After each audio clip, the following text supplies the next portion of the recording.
Hello. Good morning. Kumusta?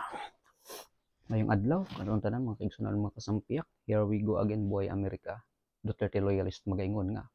Kung adunay naidugmo tungod sa tumang kakapoy ug kaluya, ang imong mga pulong may kadasig kanya sa pagtindog. Mga kasampiak, kung saan man kayong lupalok ng mundo, sana nasa mabuti kayong kalagayan.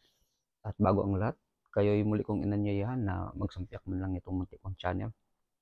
At mga kasampiak, may ipabakinig ako sa inyo.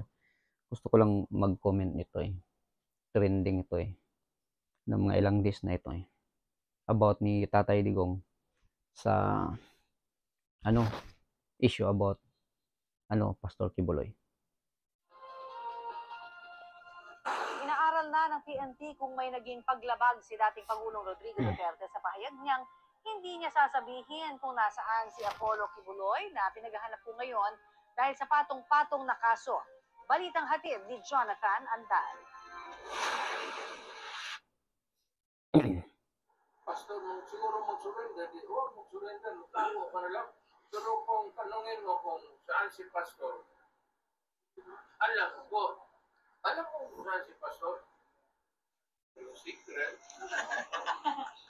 Pinag-aaralan na ng Philippine National Police ang pahayag na ito ni dating Pangulong Rodrigo Duterte kaugnay ng pinaarestong si Pastor Apollo Kibuloy na wanted sa mga kasong sexual abuse at human trafficking. Obviously, ang isang tao na alam na ang kinakokoonan ng isang wanted person may be held liable for obstruction of justice. But then again, papag-aralan muna po ng mga abogado po ng PNP if those statement may constitute obstruction of justice or just a simple words taken out of context. Gusto raw makuha muna ng PNP kay Duterte ang buong konteksto ng kanyang pahayag para malaman kung nagbibiro lang ito. Yung simpleng video lamang po ay this will constitute hearsay lang. Kailangan nating makausap siya kung sino yung mga kausap niya during that time. Ito ba ay sinabi niya parang just to tease yung mga kaharap niya, is just a joke lang po. Pero hindi nagbibiro niyan si Duterte at dito muna. So, alam naman natin mga kasampiak na kung ano yung mga style ni Tatay Digong pwedeng lang yan. Di ba pag si Tatay Digong kasi pag magsasalita, kahit isang salita man lang pipick up din yan ng mainstream media Kung kaya kahit pilit pa namang hindi nila i-cover yan si Tatay Digong, wala silang magagawa Kung kaya ayun, sinasakyan, tapos ito pang mga pulis, siguro itong mga pulis napahiya to kasi diba, alam nyo naman yung ginawa nila sa kay Pastor Kibuloy doon sa niya, sa kingdom niya, diba, parang overkill talaga so napahiya sila doon so ngayon ito yung nila, so pinag-iisipan. So sa tingin ko ang pwedeng ikaso nila siguro baka accessory to a crime. Yung accessory to a crime kasi yan dalawa yan, before or after. Halimbawa yung pagplano ng for example, magpagplano ng isang crime, o pwede kang halimbawa na lang kung may pinapatay nito ikaw yung nagbili ng halimbawa baril, ganun. So pwede kang yun before ang tawag niyan. O itong isa naman yung after, halimbawa tinatago mo siguro yung isang kriminal. Siguro kaya ito yung pinaka mas malapit na ikakaso nila ni Tatay Digong. Pero sa tingin niyo mga kasampiak? Kasi pwede din naman na may sinabi itong sino to? Ayon sa kanyang dating executive secretary na si Salvador Medjoldea, Ito. sabay paalalang abogado rin ng Pangulo na pwedeng igiit ang attorney-client privilege o yung nagpoprotekta sa pagiging confident.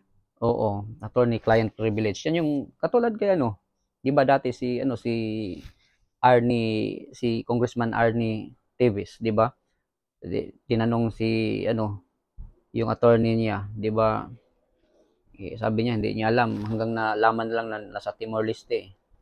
Parang attorney to client privilege, pwede din.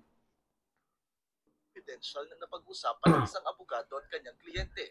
Si Duterte ang administrador ngayon ng mga ari-arian ng Kingdom of Jesus Christ ni Kibuloy.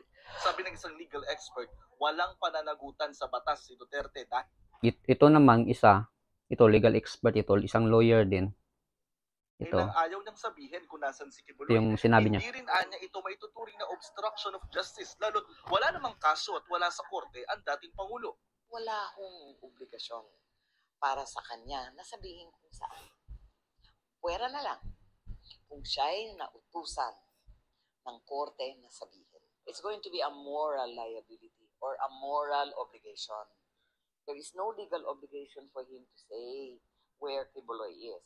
But morally, because he is an ex-president, Pero nakikiusap ang PNP, makipagtulungan sana sa pulisya kung may impormasyon sa kinaroroonan ni Kibuloy o kung sinong nagkakanlong sa kanya. Nire-remind po natin at paalala na maaaring may kaharapin po silang mga kakampatang kaso po. Aalalahanin po natin Ito na namang mabigat spokesperson po ng yung mga pulis, kasong oh. kinakaharap po nitong mga Mga pulis talaga puro palpak din eh.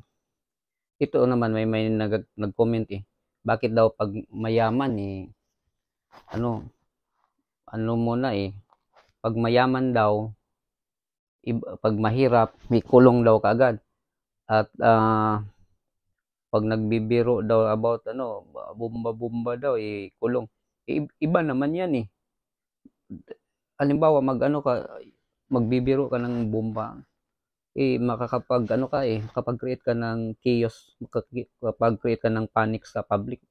Lalo na pag halimbawa, nasa eskwelahan or nandoon sa pampublikong lugar, halimbawa airport, bawal talaga yan, dadamputin ka talaga yan eh.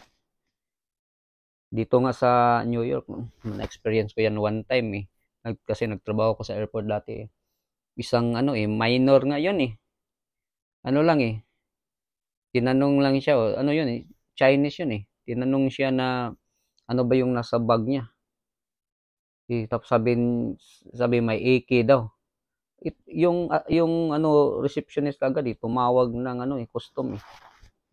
Wala pang 2 minutes dumating yung mga taga-custom eh. Siya eh. Kinu-cross examine siya tapos dinala sa opisina. Hindi ko alam kung anong nangyari doon eh. Bawal talaga yan eh. Makapag-create yan ng makapag-create ng panic yan eh sa public. akusado at sila po ay tinuturing na nating mga pugante. Jonathan Nandal, nagbabalita para sa GMA Integrated News. So, mga kasampiak, ano sa tingin nyo? Makakasuhan ba si Tatay Digong? Sa tingin nyo, makukulong? Hanggang dito lang muna mga kasampiak. Maraming salamat po.